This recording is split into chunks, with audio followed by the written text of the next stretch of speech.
भक्तामर का काव्य नंबर 29। उच्च आसन को पाने के लिए, राजकीय पद को पाने के लिए, जीवन को सम्मानित रखने के लिए यह काव्य अपने आप में प्रभावशाली काव्य है। पहले हम इस काव्य को शुद्ध पढ़ना सीखते हैं।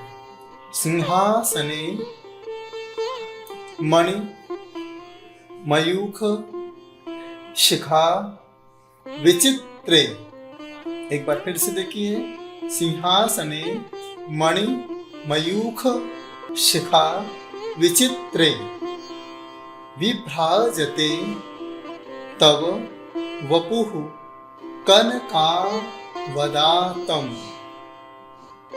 विभ्राजते तव वपुः कनकावदातं। बिंबं वियत् विलसदंसुलतावितानं। बिंबं वियत् विलसदंसुलतावितानं। तुंगो दयाद्रि शिरसीव सहस्र रश्मिः। तुंगो दयाद्रि शिरसीव सहस्र रश्मिः। एक बार फिर से पूरा देखेंगे। सिंहासने मणिमयूख शिखा विचित्रे विभ्राजते तव वपुः कनकावदातं। बिंबं वियत् विलसदंसुलतावितानं। तुंगो दयाद्रि शिरसीव सहस्र रश्मिः। अब इसे संगीत के साथ आत्मसात करें। सिंहासने मणिमयूख शिखा विचित्रे विभ्राजते तव वपुः कनकावदातं। बिंबं वियत् विलसदंसुलतावितानं। तुंगोदयाद्रिशिरसीव सहस्ररश्मिः। चलते हैं शब्दार्थ की ओर। सिंहासने, सिंहासन पर, मणि रत्न मयूख सुंदर किरणें, शिखा अग्रभाग, विचित्रे चित्र विचित्र, विभ्राजते शोभायमान, तब आपका वपुः शरीर, कनक स्वर्ण अवदातम अति सुंदर। बिंबम बिंब, वियत आकाश, विलसत शोभित है, अंशु किरण, लतावितानम लताओं का समूह, तुंग ऊंचा, दयाद्रि उदयाचल की, शिरसी शिखर इव भाति, सहस्र रश्मिः सूर्य। भावार्थ, हे प्रभु, जैसे गगनचुंबी उदयाचल पर्वतीय चोटी पर उगता सूर्य अपनी हजारों किरण रूपी लताओं का मंडप बनाता हुआ शोभायमान होता है, वैसे ही आपकी कंचन काया की रत्न जड़ित सिंहासन पर अत्यंत शालीनता से दैदीप्यमान हो रही है। इस काव्य में आचार्य मनुतुंग स्वामी सिंहासन प्रातिहार्य का वर्णन कर रहे हैं। सिंहासन अर्थात जीवन में करना हो शासन तो अपनाएं आसन। जैसा आसन होता है वैसा ही शासन होता है। आसन से ही हम जीवन में शासन कर सकते हैं। साधना करने के लिए भी आसन का होना बहुत जरूरी है। कभी भी जमीन पर बैठकर की साधना नहीं करें। भक्तामर की आराधना भी जमीन पर बैठकर के नहीं करें। ऐसा ग्रंथों में लिखा है, जो पाषाण पर बैठकर के साधना करते हैं उनकी साधना से भी रोगोत्पत्ति होती है। जो बांस के आसन पर बैठ के साधना करते हैं दरिद्रता आती है। जो पृथ्वी पर बैठ के साधना करते हैं दुख बढ़ता है।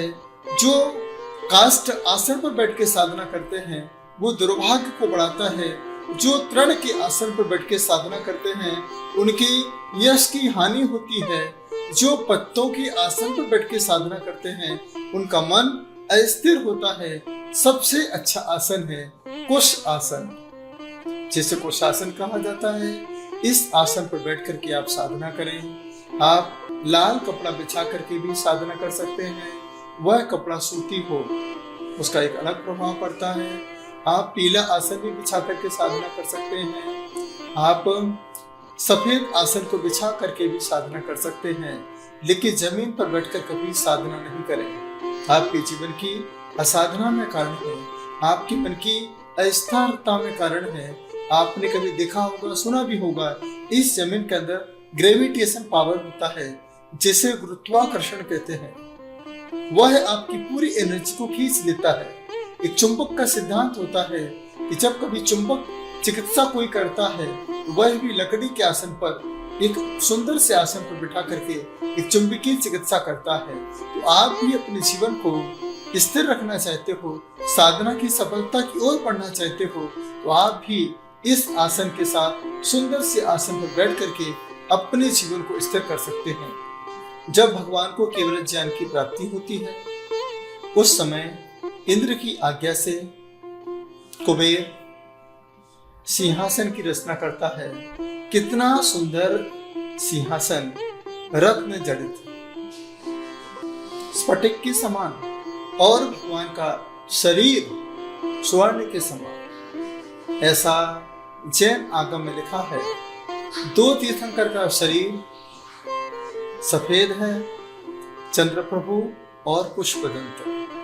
दो तीर्थंकर का शरीर लाल है, पद्म प्रभु और वासुपूज्य। दो तीर्थंकर का शरीर नीला है, इसे हरा भी कहते हैं। वह तीर्थंकर हैं आपके लिए सुपार्श्वनाथ और पार्श्वनाथ। दो तीर्थंकर का शरीर काला है, नेमिनाथ, मुनि सुब्रतनाथ। बाकी जो 16 तीर्थंकर हैं उनका शरीर तपाए हुए स्वर्ण के समान है, जो आप पीछे देख रहे हैं। इस तरीके से एक एक तीर्थंकरों के बारे में उनके शरीर के माध्यम से वर्णन किया जा रहा है, क्योंकि हम सभी देहधारी जीव हैं।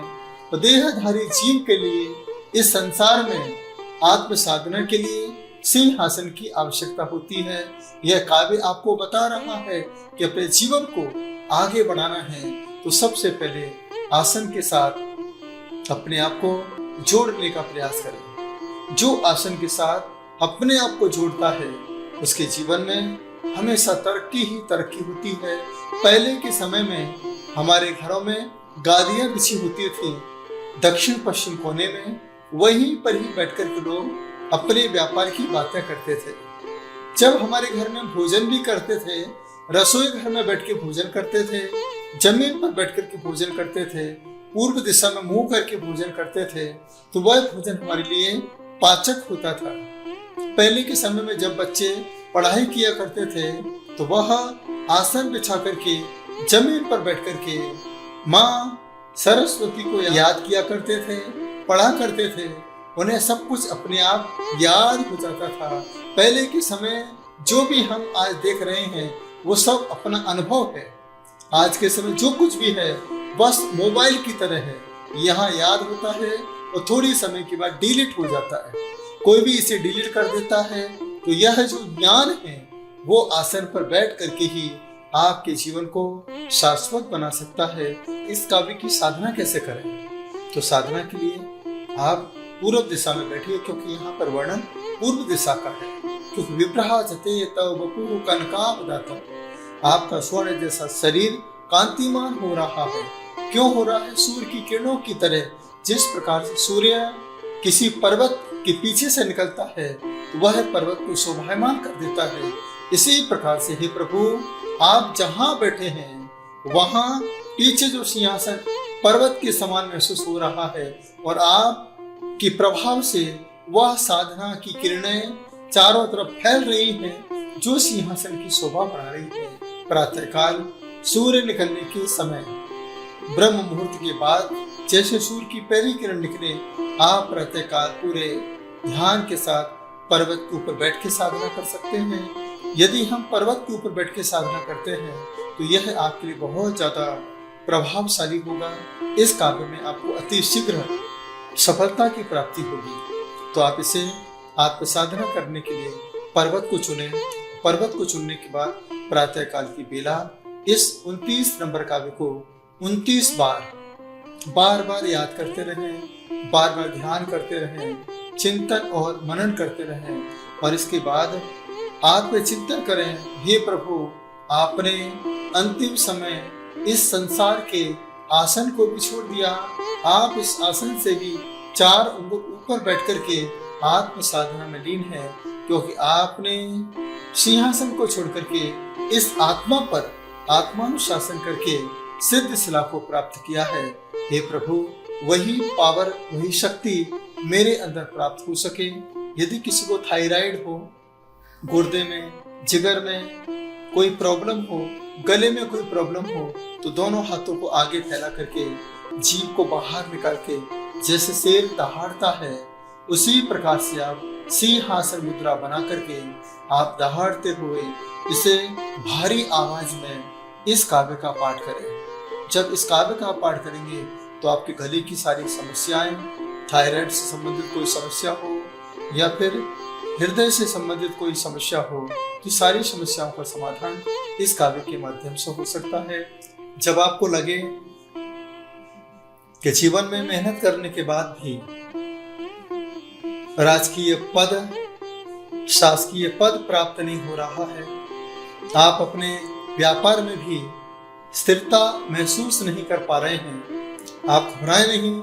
इस काव्य के साथ रिद्धि और मंत्र जाप को भी आत्मसात करें। इसका रिद्धि जाप है ओम ह्रीं अरहं नमो घोरतवाणं झ्रौं झ्रौं नमः स्वाहा। मंत्र जाप है ओम नमो नमि ऊण पासं विषहर पुल्लिंगमन्तो विषहर नाम रकारमन्तो सर्व सिद्धि मीहे इह समरन्ताणं मण्णे जागै कप्प दुमच्चं सर्व सिद्धि ओम नमः स्वाहा।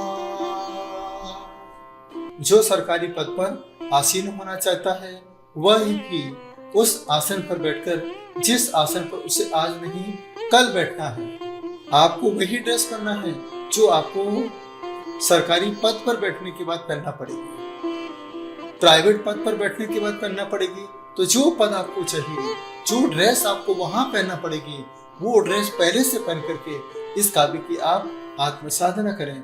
जिस दिशा में आपकी सर्विस लग रही है, बस वहां पर पूरी गहरी श्वास के साथ, तन्मयता के साथ, क्योंकि जैसी ड्रेस है वैसा एड्रेस हुआ करता है, तो पूरे मनोभावना के साथ देखिए मैं कैसे पढ़ रहा हूँ, बस भारी आवाज में सिंहासने मणिमयूख शिखा विचित्रे। गहरी श्वास लेकर के रोक लीजिए। विभ्राजते तव वपुः कनिकावदातम्।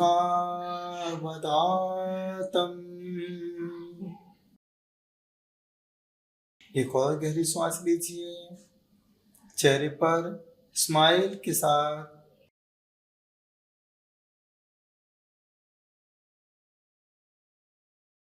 बिंबम वियत विलसदं सुलतावितानम।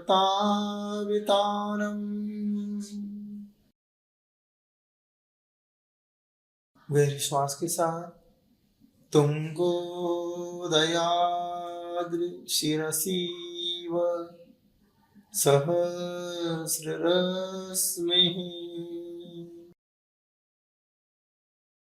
श्वासों के साथ इस काव्य को आत्मसात कीजिए। प्रभु से प्रार्थना कीजिए कि हे प्रभु, इस युग में मुझे आपने जन्म दिया है, मैं भी अपने जीवन में अपने संसार के लिए शासन कर सकूं। इसलिए मैं इस आसन पर बैठ करके आत्म साधना कर रहा हूँ, आत्मानुशासन कर रहा हूँ। इस आत्मा पर जब शासन होगा तो सारी दुनिया मेरी आज्ञा में रह करके मेरे अनुसार चलेगी और मैं भी इस संसार के हर कार्य में शासक बन करके अपनी बात कह पाऊंगा। यह काव्य अपने आप में बहुत प्रभावशाली है, आयु को बढ़ाने वाला है और आपको जो पद चाहिए, जिस आसन पर आपको बैठना है, उस आसन पर पहुंचाने वाला यह 29 नंबर काव्य है। आपने इसे आत्मसात किया, प्रेम के साथ अनुग्रहित हो। ओम नमः।